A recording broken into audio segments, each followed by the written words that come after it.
I'm very pleased to welcome three people who will be sharing their experiences and knowledge of legacy giving. Dr. Bernard Shapiro, an MCL member and former principal of McGill, Vincent Bakani, a McGill graduate and the son of a legacy donor, and Christine Langberry, who specializes in estate planning. I'm looking forward to this learning experience myself. The first speaker is Dr. Shapiro, who may not be known personally to everyone, but is well known to McGill due to the contributions he has made to the academic and administrative life of the university. Dr. Shapiro was born and raised in Montreal and graduated from McGill's Faculty of Arts at the top of his class. No surprise there. He went on to study at Harvard University, where he earned a doctoral degree. He is currently Principal and Vice-Chancellor Emeritus of the University and Professor Emeritus in the Faculty of Education. And he has been a member of MCLL since 2013, an eager lifelong learner. He leads by example and is here to share with us his personal story, including his commitment to legacy giving. So I'll turn it over to you, Dr. Shapiro. Thank you very much. I'm happy to be with you. I see some of you, but not all of you, but it's very, very nice to have the group here. I thought I would do two things this morning in the time available to me. One is to talk about my personal experience with lifelong learning at MCLL in particular, and the other, of course, is to focus on legacy giving. That will be the second part of my brief comments. On the personal side, I've experienced MCLL in 4 different phases of my life. I initially had the experience with MCLL on a vicarious basis, as my late mother took courses at MCLL right through her mid-90s, and it was only when she could no longer make the trip, even the short trip from Westmount to the university, that she stopped taking the courses.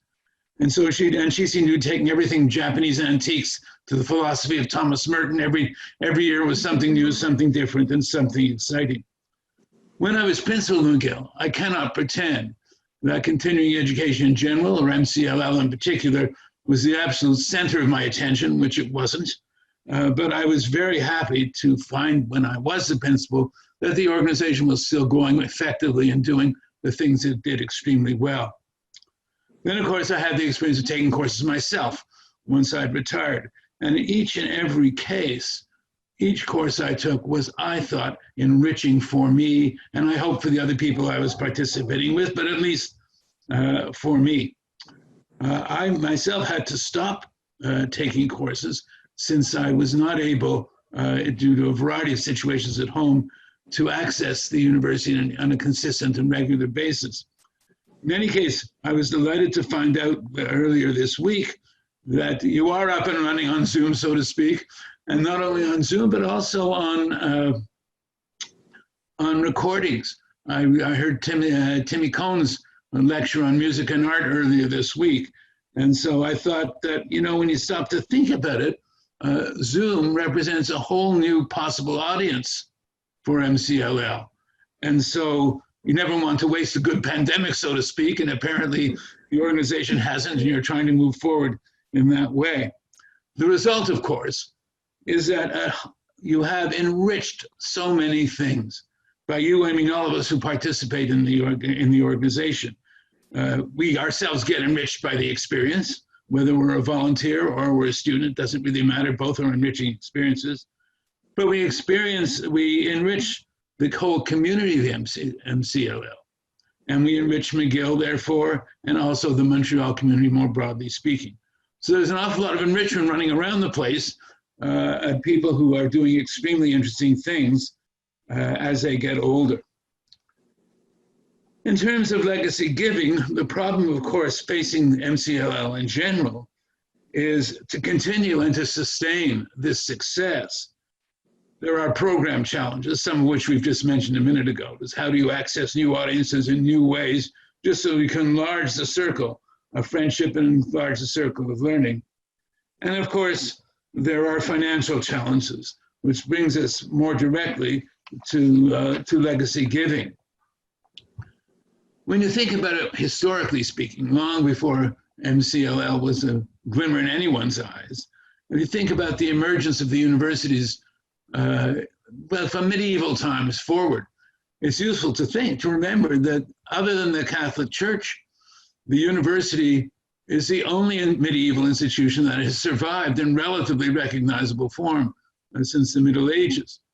But over that long period of time, relative to financial challenges, universities have always been a question of partnership. Who are the partners has varied over time and varied over place. They're not the same in Quebec as they might be in British Columbia, not the same in Canada as in the United States, and not the same in North America as they might be in Croatia or China for that matter. But there's always been a partnership involved. And the partners are always, in a sense, the same kind of sources. There's a government, initially represented by the Pope or the Prince. There are the students and their families, and then there is philanthropy.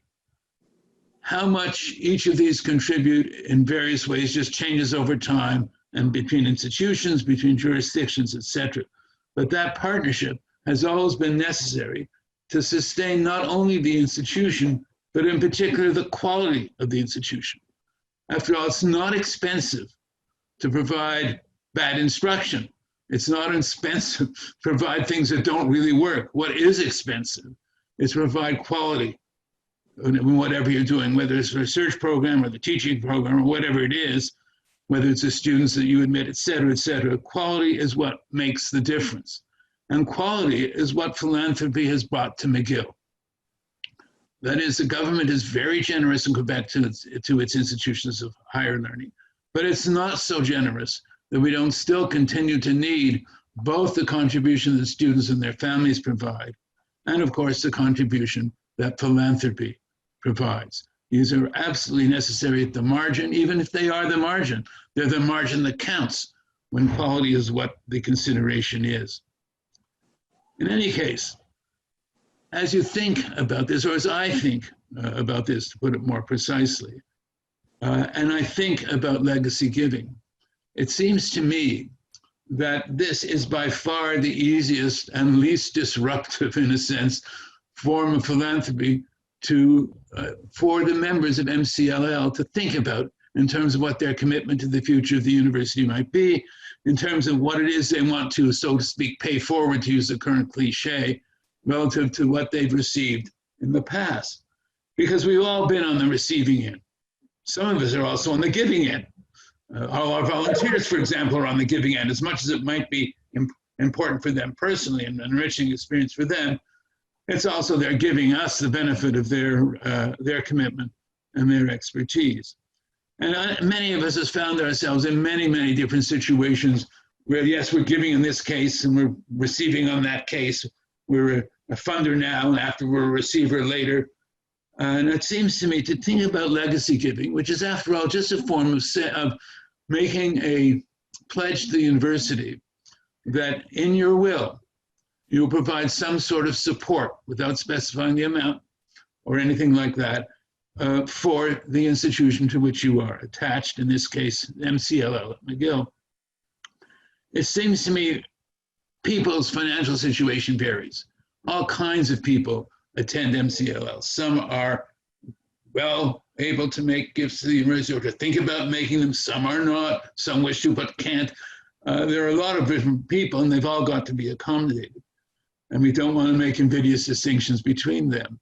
But it seems to me that for an older person, where many older people are on relatively fixed incomes, a gift for the future, to give in the future, from you to the future, and paying it forward in that way, is something that's easy to do, appropriate to do. And I'm glad to say that I've had the experience now over a number of years of continuing to do it in exactly that way. So I keep altering my will to add things into it to represent programs to which I've now become attached in some way or other. So I'd like to recommend it to all of you as something that can be done. It's easy to do. I'm sure the staff at MCLL and at the continuing education can be more than happy to help you deal with the actual arrangements. I was speaking to someone in McGill fundraising area just a few days ago, and he suggested to me that they are hoping, that is, McGill is hoping, to attract at least in the next year 200 legacy gifts of whatever size the people making the gifts wish to make. Well, it would be wonderful if some of the community of MCLL could participate in that program. If you have any questions, I'm glad to respond to them. Otherwise, it's just a pleasure being here with you all.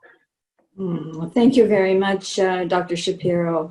I think there's going to be an opportunity for some questions a little later, but we'll move on now to the second speaker. I'd like to welcome and introduce Vincent Bakani, an engineering graduate of McGill. Mr. Bacani is the proud son of a legacy donor. His late mother, Rita Bacani, graduated from the School of Continuing Studies, having pursued her studies there in accounting and management. Understanding the challenges of adult learners, she established the Rita Lumba Bacani and June Bacani Scholarship to help hardworking and deserving adult learners. 24 students from McGill School of Continuing Studies have benefited from this scholarship. When Mrs. Bacani died just a few months ago, she left a legacy gift to establish the long-term viability of this scholarship. And for Vince Bakani, his father, and other family members, the legacy gift is a powerful way to honor and to remember Mrs. Bacani. So welcome, Vince. We look forward to your comments. Oh, thank you very much, Sandra. Hopefully everyone can hear me. Thank you also, Dean Carola. It's indeed my great honor to say a few words about my mother, Vita Lumba Bacani, and the role that McGill has played in her life. Rita came to Canada from the Philippines in 1969. And like many immigrants, she came with professional credentials that weren't fully recognized here. So when her kids were old enough and needed her less, she entered McGill SCS, or Cont Ed as it used to be called, to pursue a diploma in accounting. And that meant courses 4 nights a week for 6 years, on top of 2 full-time jobs, and 2 bratty teens, and a mortgage rate of, yes, 18%. But even 80s superwomen have their bad days, and there are plenty of times when she just wanted to give up. But as she often told me, just walking through the Rodic gates and seeing the beautiful campus, especially now in the fall, it always lifted her spirits and strengthened her resolve. And she truly, truly loved the student experience, kind of the mix of humor and mutual respect and different points of view. But things changed when an academic advisor told her that if she just took a few more courses, she could add a second diploma to her list, a diploma in business. And that was the game changer, because the original plan had been just to get a promotion at work. But with a second diploma, maybe she started to think, maybe it'd be better off to become my own boss. So when she graduated in '88, that's exactly what she did. And she entered the real estate market in quite a big way and became a very sophisticated and hands-on investor in financial markets, all without a computer. And over the next 30 years, with a little bit of luck and a lot of hard work, she reaped the rewards. And she always remembered where she came from and what helped her get there. And she always, always attributed so much of her success to her studies at McGill. So at the time, there was no scholarship established for SCS students by SCS graduates. And she was the first, along with actually the Honorable Dick Pound. She loved that one.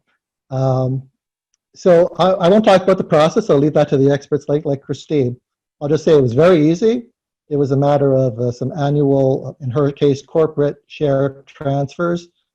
And as was mentioned, naming McGill SCS explicitly as a beneficiary to her will. Now, I'm the executor of that will, which means that over the course of the next few months, I'll be working with McGill to transfer that lump sum gift to the school. So the gift, yes, was planned. The timing, not so much. I really didn't expect to be starting this work so soon. So as a donor, Rita always enjoyed her regular meetings and events at SCS with the team. And for the last 5 years, I've had the privilege of either joining her or representing her at these events. And I've had the pleasure of meeting several recipients of her scholarships and to hear their inspiring stories. Over the years, we've also received many, many thoughtful letters and communications, including some loving notes after Rita's recent passing. So just to close, I want to make it clear that I spent much of the last year working on estate planning. And let me tell you, it's not easy. But I'm not talking about the red tape here.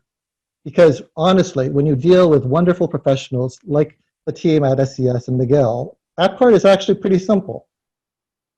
The hard part, at least for me, was facing the mortality of your loved ones and maybe facing your own mortality too. But let me tell you, when you're lucky enough, when you're given that chance to honor your loved ones' wishes and to cement their legacy, making a lasting impact on students' life, you take it. It's not work to me, it's family. Thank you so much. Well, thank you, Vince. Your remarks are very touching, and I'm sure we all sympathize with your recent loss, for sure. I think Carola is ready for the next little step and some questions, perhaps. Yes. So I thought we would just, we've had two great presentations already, and if you are anything like me, my memory is not what it used to be. And so I thought before we move on to our next wonderful presentation, if there are questions or comments specific to Dr. Shapiro's comments, and I really loved both your reminder that we should never let a good pandemic go to waste. I'm sure there are many occasions when that will come in handy, but also really thinking about the partnership between philanthropy and higher education. And I really hadn't thought about the historic antecedents of that, but you are so right. And Vince, we remember your mother fondly, and I have to say she was truly a force of nature. But what is more exciting is the ability, her ability to transmit that force of nature well beyond her own life and through you and others in the family. So thank you. So we'll just open it up to, I think what we'll do is we'll just collect a couple of questions of, this is what we call a lightning round or a flash round, and then we'll go on to our next commentary by Christine Lengvari. If you have a question, you can either raise your hand in the participants list. There's a little blue hand you can click, or you can just put in the chat, I have a question.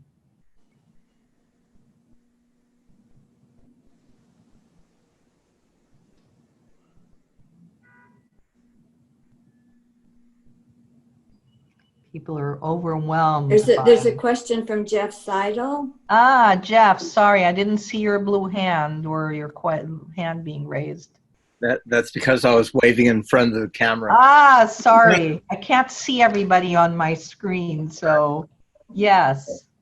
So my question is to you, Dr. Shapiro. I'm not sure if I heard you correctly, so please correct me if I'm wrong, but you indicated that you can put a legacy amount, or you can indicate in your will a legacy to SES or to McGill without specifying a specific amount.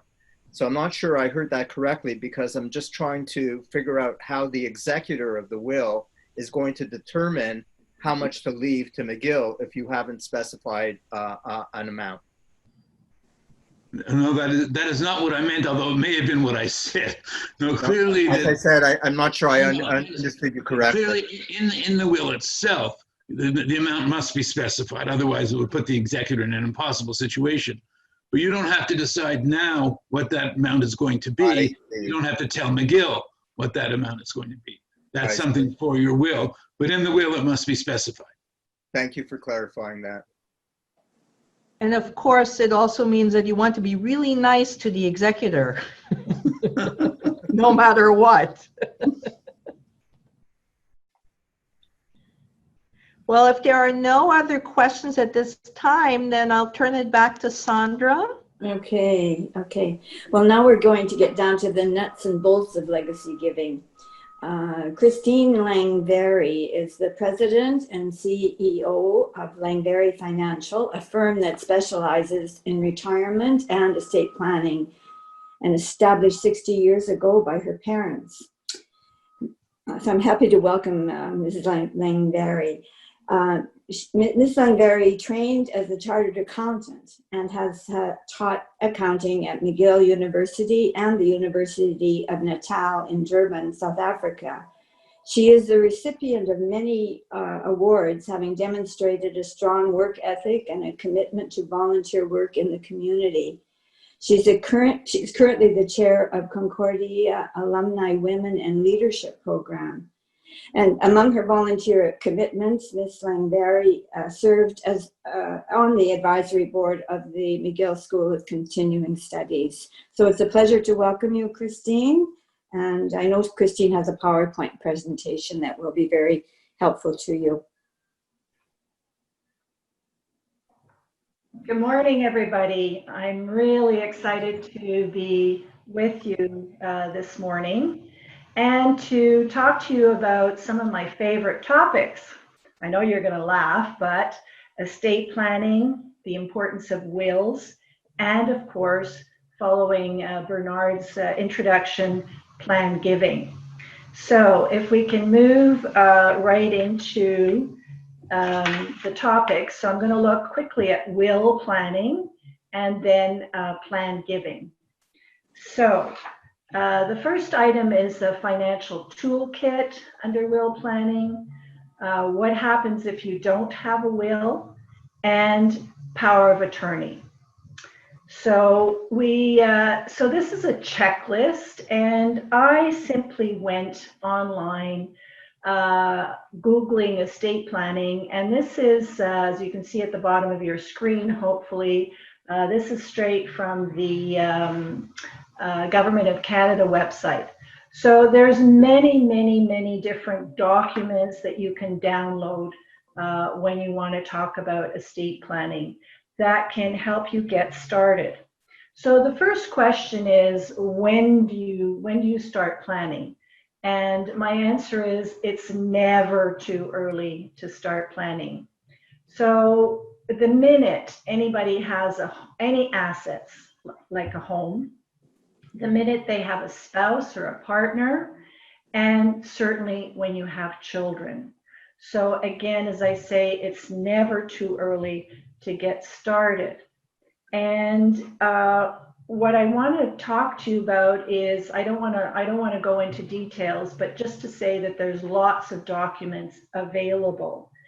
And this is to get you started, to introduce the things that you should be thinking about addressing. And then the second thing that I would suggest is to go to an advisor. It could be a financial planner, could be a financial advisor such as myself, but it is really to work with somebody to help you get started and put things into place. Interestingly enough, people go to the gym and they hire a trainer. Well, they hire the trainer to keep them on track, to get them moving forward, to inspire them, and to encourage them. So it is the same with estate planning. It's so much easier if you are working with an advisor. So one of the things is that this presentation will be sent out to all participants. And the second thing is that I've introduced some poll questions, and that's to introduce a different element. So if we can go straight to our first poll question, which is, Lisa, Jessica. So here's our first poll question. We're going to get into wills. So my first question is, do you have a will? Just click on yes or no. And then at the bottom of your screen, you have submit. And if we can all do that, and I will do it as well, and we will get our results in a minute. The answers are coming in. Do we have any results? Okay, so this is fantastic news. This is what I like to see. So 80% of our attendees have a will, which is excellent. And the 20%, well, I would like to encourage you, as part of this discussion, to put a will into place. So we can move on. And so once the liquidator, and of course, Vince talked to you about this, he is the liquidator, the executor. And once the liquidator has the authority to act as administration of the estate, they have to follow the directions laid out in the will. If there is no will, however, the estate is divided according to the intestate laws in Quebec.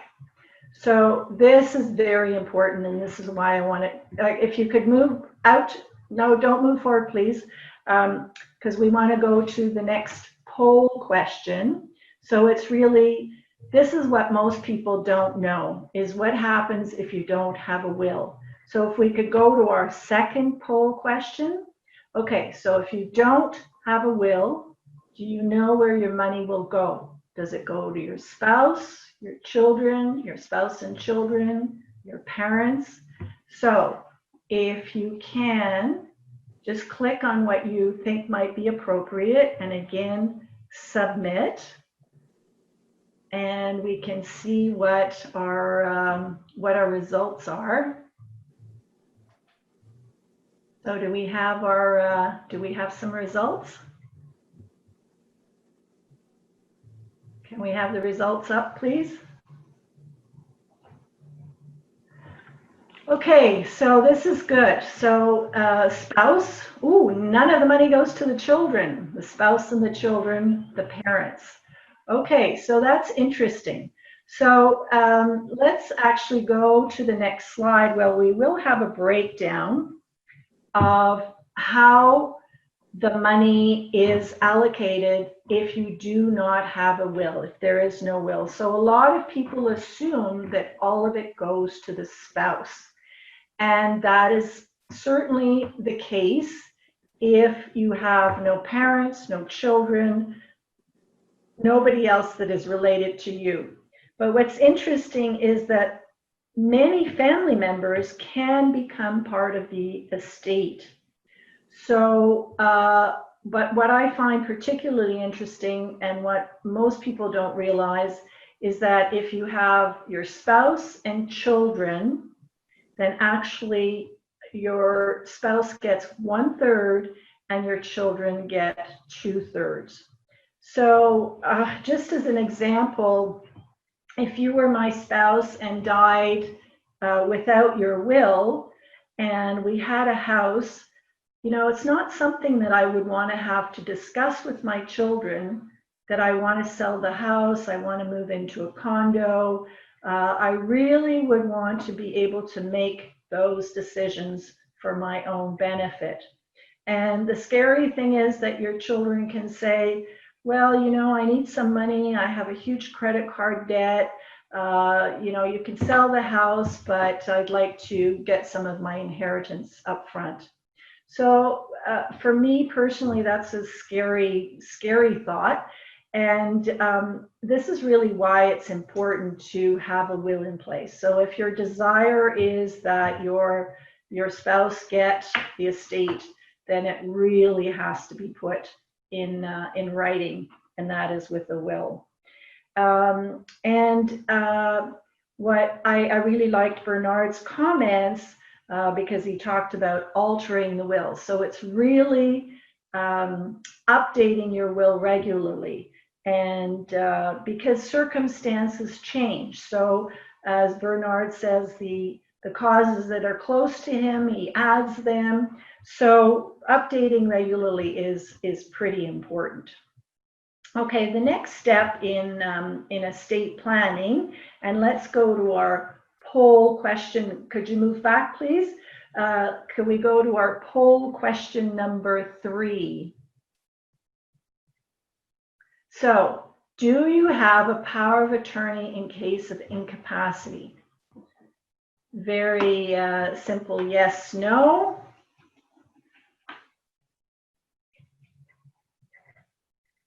And please submit your answers. And if we can go to our results.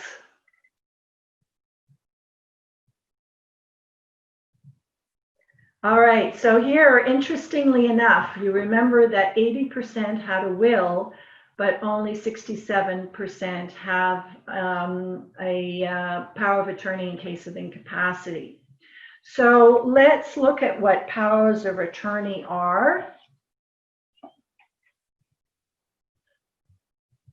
On our next, So we have two different types of power of attorney. The ordinary, which is valid until incapacity. And the second one is called the protection mandate. In Quebec, we call it the mandat, valid even if incapacitated. And the person that we appoint in Quebec, we call it a mandataire. So this is really very important. And when I work with people, my clients, so in terms of estate planning, again, I'm really focusing in on having a will. And then as part of the will is this mandat. This is really, really important. So the mandat kicks into place. So the ordinary is when I've had a serious accident, and I used to say we couldn't sign checks, but today everything is done on our phones. So I can't tweet, I can't work my phone, so I can appoint somebody to be my power of attorney. I can go to the bank and get a power of attorney for somebody to act in my bank account on my behalf under my instructions. But when you become incapacitated, this is really important to have this protection mandate. And normally it is done in conjunction with your will. So if you've recently done a will, hopefully the notary will have discussed the issue of the mandat. And with the mandat, it's very important to make sure you appoint one person and then always have a second mandataire, a substitute, in case that first person cannot act. And the reason this is so important is we think that our family members can look after us. Well, they can look after us, but anything legal will require official documentation. And that is, if you don't have this mandat, you will become actually legally a ward of the state. And that is not something that any of us would want, is that when the government steps in. So again, I encourage you, for those that don't have mandats, to make sure that you do put one in place. And there again, you have to be mindful that usually we get family members. If we've got children, we can appoint them. But we want to make sure that those people are around even as we get older. So this is a very important step. So these are two elements. Okay, so thank you. These are the two elements, is the will and the power of attorney. Now, where does our wealth go? So this is really starting into our plan giving. So when I start working with a client on planning, I start with this slide.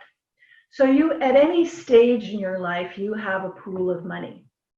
And that pool of money is to provide for you and your partner during your lifetime. Then the family comes in after you are gone. And what I want to emphasize is that that we have a third partner. All right, so it's us, the family, and we have a third partner in our estate, and that I call the tax man. And I emphasize that it's a partner. So why is the tax man a partner in the estate? It's really because there's a deemed disposition of all our assets at the time of death. And that means that we have taxes to pay. And the taxes really mean that that money is going to the tax man. So again, when I talk about planning with my clients, I really emphasize that that money should be there to provide for you and your partner throughout your life. And that a lot of people really want to leave money to the family. And a lot of them say, you know, I don't have enough money to leave to charity. I really want everything to go to the family. Well, my emphasis is always first that money needs to provide for you during your lifetime. And that I always encourage people, you want to leave money to the family because a lot of people skimp at some point so that they can leave something to the family. So this is where I say you want to leave money to the family, then I really encourage you to buy some life insurance. It is the cheapest way, the least expensive way to leave money to ensure that there is money for the family. Because if you live a long life, you will, you know, as we get older, we need money for as our health declines. So, so we can go to the next slide. So this is why I said the taxman is a partner in our estate. The taxman takes that money and is making the charitable donations on your behalf. How do you feel about that? So really we have, again, all of our assets, we have the deemed disposition of our assets on death. So we can think of our investment portfolio, we can think of the cottage. All of those are taxable events. So we have options. So the options are, so after I go through that first slide of my stick man, then I go, well, there are options for you, your family, the taxman, and this is, I introduced charity.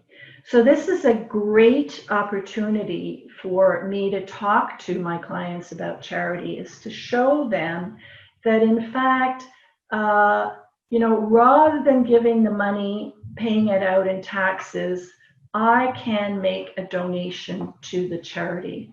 And what that means is that when I make a donation to a charity, I will receive a charitable tax receipt.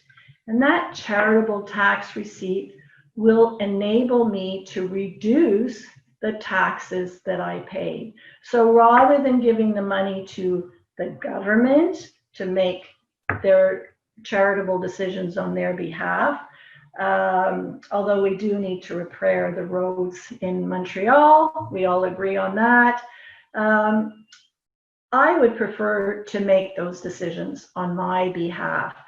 So I really say that I really encourage people to say that, yes, you can leave everything you want to the family and still make a contribution to the charity, so that you do have enough and you're not taking anything away from the family.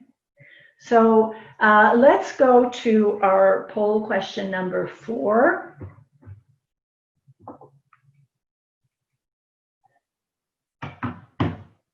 All right, this is simple. Have you made a planned gift? So again, a straight yes or no, and please submit your answer.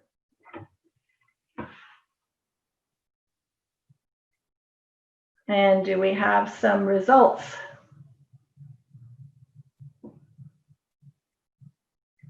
All right, so 50%. So 50% yes and 50% no. Yeah, congratulations to all the 50%. But hopefully I'm going to give you some ideas for those that have not, is to say that again, there are options. So, so yes, here is Carola saying, okay, the question is yes, but have you made the donations to McGill?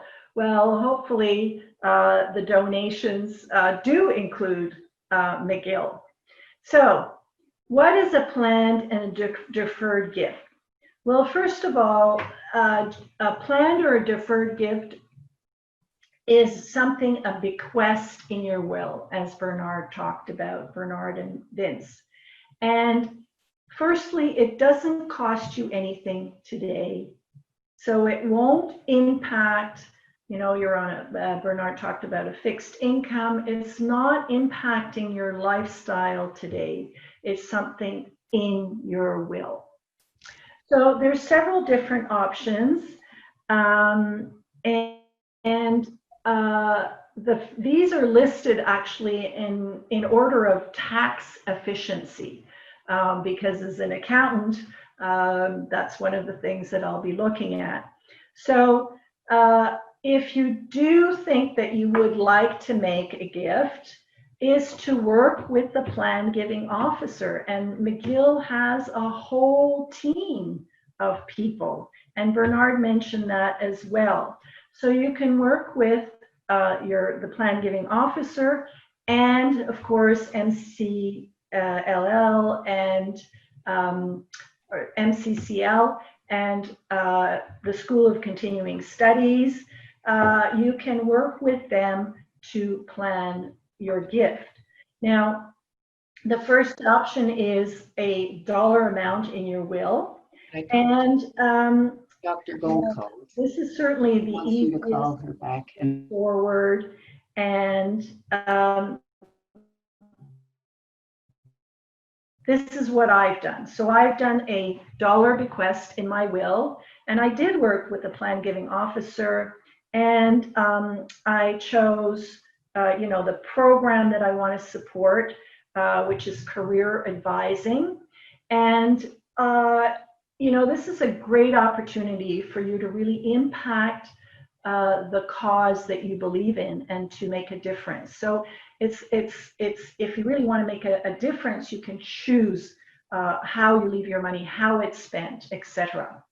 So this is certainly the easiest option, is the bequest and dollar amount bequest in the will. The second is the gift of the RRSPs or RIFs. So certainly the first option with your any registered plans is to leave those to your spouse, because the spouse will only pay taxes on those amounts of money when they take the money out of a plan. But if you don't want to leave it to your spouse, or you don't have a spouse, then this is a great opportunity, because if you leave it to your children, they will pay 50% tax off the top. So half of that money is gone immediately. So really, this is a great opportunity. If you have any registered funds that you're not leaving to your spouse, leave them to the charity. Of course, McGill or any other institution or registered charity is not paying taxes on these amounts of money. So it's very efficient. And remember, you get the charitable tax receipt for any amounts that are left, for the full amount. The third alternative is gifts in kind. And the gifts in kind, I mean, this can be, you know, we have those beautiful estates in the Golden Square Mile where I live that were donated to McGill. They're now part of, you know, we have the dean of the medical faculty has his own mansion. It's lovely. We have the physiotherapy, occupational therapy. Those are all housed in these beautiful homes, and they were left to McGill. So that's a gift in kind. Any kind of art, probably McGill has a beautiful art collection as well. I'm sure some of that art is donated. But for most of us, we will have in our investment portfolio marketable securities. You know, if we bought Bell and RBC at the beginning of time, those stocks have increased enormously. And again, the deemed disposition of our assets, there will be capital gains taxes to pay on those. And so that is another source that we can donate to McGill, the marketable securities. And in that case, not only do we receive the charitable tax receipt, but we don't have to pay the taxes on the capital gains. So this is a fantastic third option. Okay, I just want to spend a couple of minutes on life insurance, and life insurance happens to be my specialty. And so with life insurance, I can do two things. I can put it in my will to donate a life insurance policy, in which case I will receive a charitable tax receipt for the full death benefit. But another alternative, and I really call life insurance the opportunity to make small givers into big givers. Unknown caller. Sorry. And it is the opportunity to make small donors into big donors. And I can also make a gift of a life insurance today. And how do I do that? I can buy a life insurance policy today and make the School of Continuing Studies the owner and the beneficiary of the life insurance policy. So they're in control and they're going to receive the money, again, a planned gift on my death. But what I get is there are premiums to pay. So I will be paying those premiums throughout my life, and I will receive a charitable tax receipt for those premiums throughout my life. Or better still, that I pay over 10 years or 20 years, a short period of time, a guaranteed period of time, and then the policy is fully paid up, and I get a charitable tax receipt for those amounts of money. And my last, there's many different ways of organizing your planned gift, but another opportunity is annuities. So annuity takes capital and turns it into a stream of income for life. An annuity, again, a tool that I use very frequently in estate planning and retirement planning specifically. And the annuity will give me a better return than a GIC or a bond. And so with that extra return, I can allocate some of that money again to the School of Continuing Studies, and thereby making a contribution even today. So these are several different options for planned and deferred giving. As I mentioned, any officer will work with you to help you structure in the most efficient and effective way how to make your gift. So in summary, what we talked about will, we talked about the mandate in case of incapacity, and we talked about how you can make a donation to McGill without hurting your pocket or without taking anything away from your children, your grandchildren, your family. And so thank you very much.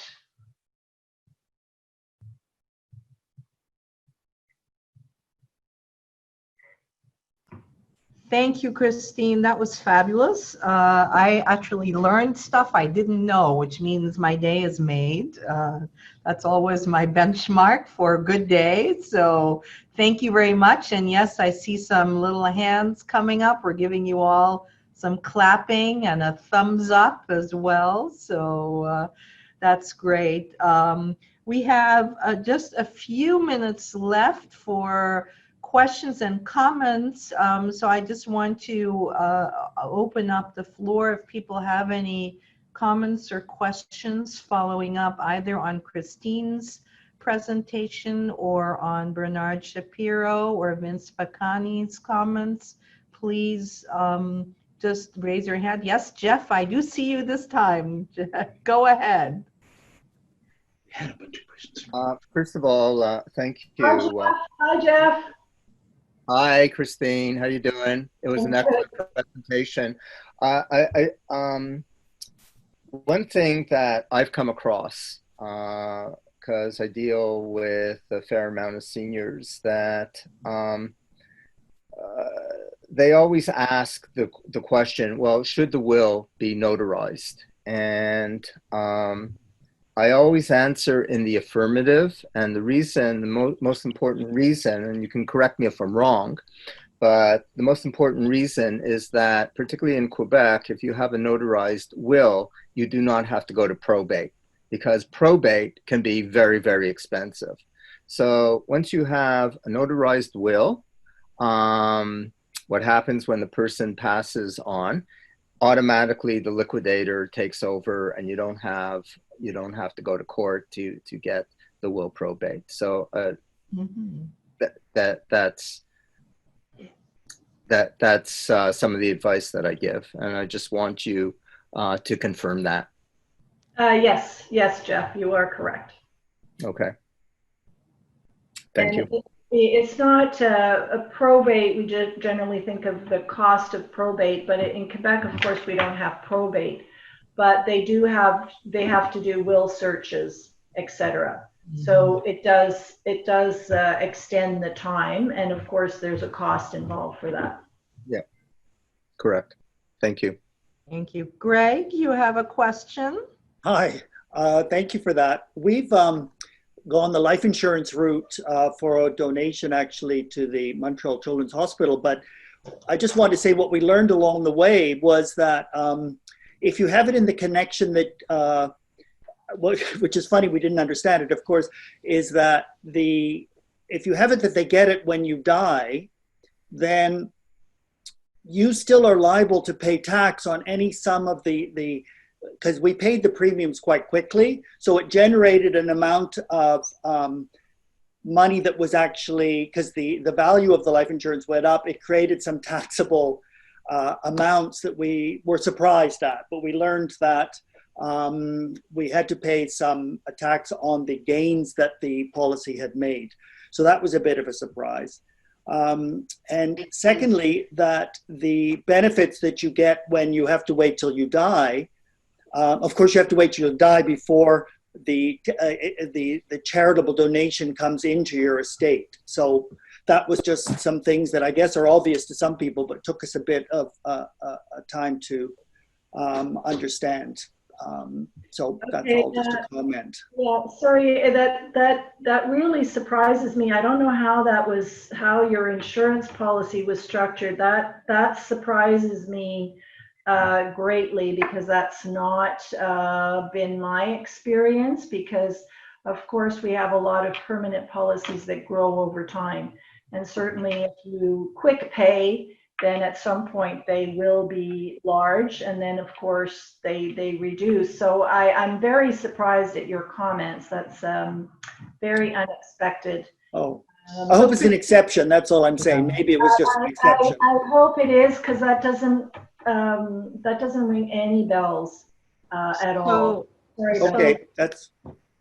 Vince was pointing out that in the chat he was questioning whether it was owned by the hospital or by you, and does that make any difference? Of course, that was a good point to make too. It's owned by us still, right? So as long as it's still owned by you, then you're still responsible for it in a way. So that was, we put it as the beneficiaries, the life insurance, but they don't get it till actually, in fact, both of us died because of health issues. We both had to die before that'll come to fruition. So right. Hopefully that's a long time away. If it's a joint last to die, then that's certainly the case. And yes, if you are the owner is always responsible for paying the premiums and for everything.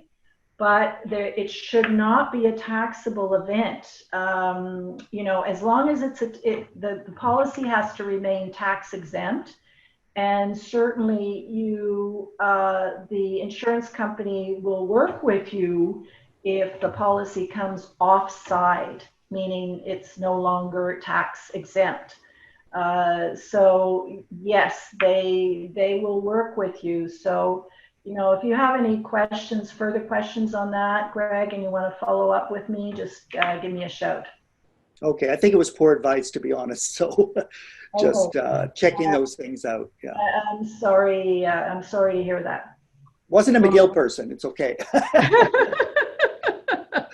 Well, Greg, thank you very much for that question. And I just, we are a little over time, but I do want to see whether Bernard Shapiro or Vince Bakani, do you have any additional comments or words that you would like to share? Because you are really, the three of you are our honored and featured speakers. So rather than, you can hear me any day of the week. But let me I just have turn over and see. one brief comment to make, which is that, like every other MCLL experience, I learned something today. Excellent. I just want to say thank you for this opportunity and working with the McGill team over the years, and it's been 20 to 30 years with my mom, and for me about maybe the last 10. It's been a wonderful experience. You really can't go wrong. And when I said it's about family, I include the McGill family in that. Thank you. Well, thank you very much, Vince and Bernard and Christine. This was an absolutely tour de force. And as I said, I learned a lot. So it's a good day for me. And I'm being very selfish here, but why not? And I just want to thank Sandra Baines for her stalwart leadership of MCLL now. We also have former President Erwin Kuzmarov on the call as well. So MCLL has been in amazing hands for certainly as long as I have been here, and that's been a very short time. So I will assume it's been in great hands all along. I also would like to extend a special thank you to Anna Milic, who is the power behind the throne in many ways, and keeps everything running on time. And then, of course, members of our team, Maria Rivas Rivero, our Director of Development and Alumni Relations, and Lisa Tang. And also, you will see there's an individual reference there is Michelle Weil. She is not at all related to me. In fact, it's Michelle Pépin, who somehow magically, I think I adopted her overnight. I didn't realize.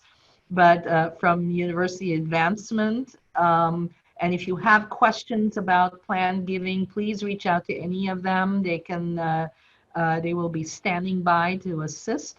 And of course, Jessica, thank you so much for staffing these slides and the polls and making sure that we didn't get disconnected. So again, a big thank you to MCLL for making this possible. A great big merci, grand merci to Bernard Shapiro and Vince Bakani and Christine Lengvari.